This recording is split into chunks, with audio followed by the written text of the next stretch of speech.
Hi everyone, this is Ms. Ba from EnglishWise Sydney CBT, and today I want to congratulate Marilyn for getting her 777-8 in IELTS.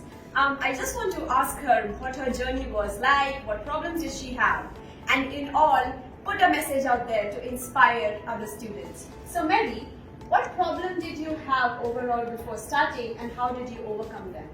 Yes, thank you. Well, the main problem that I had was, for example, in reading part, which I had 5.5 score in the first time that I attended the exam 2 years ago. This time I got the 7, and the problem that was the managing the time.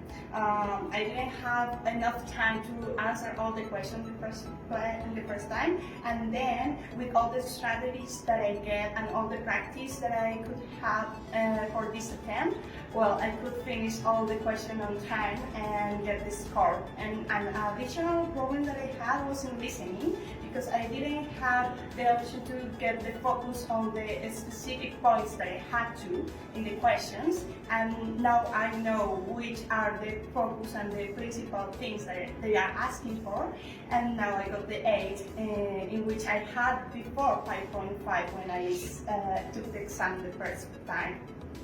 And on top of that, just so you all know, she took at least 10 sample questions for reading and listening, and that is what upped her score. Obviously, taking in the strategies, consistency, and hard work. And lastly, Marilyn, how did you find the training at EnglishWise, and how did it help you? It helped me a lot.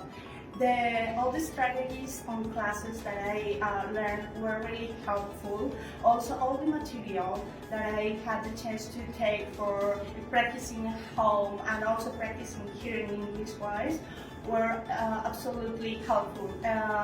The information that they give you for the strategies, for the questions, all the classes give you specific points and tips for you to focus on the things that you need to be aware on each kind of question.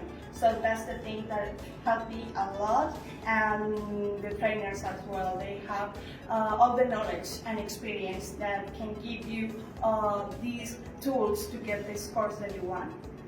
Okay, and that's what we do at EnglishWise, guys. Put in the extra efforts that you need and actually look out for giving you the specific writing feedback, speaking feedback, and lots of materials to take home. Thank you, and congratulations again, Marilyn. Thank you very much.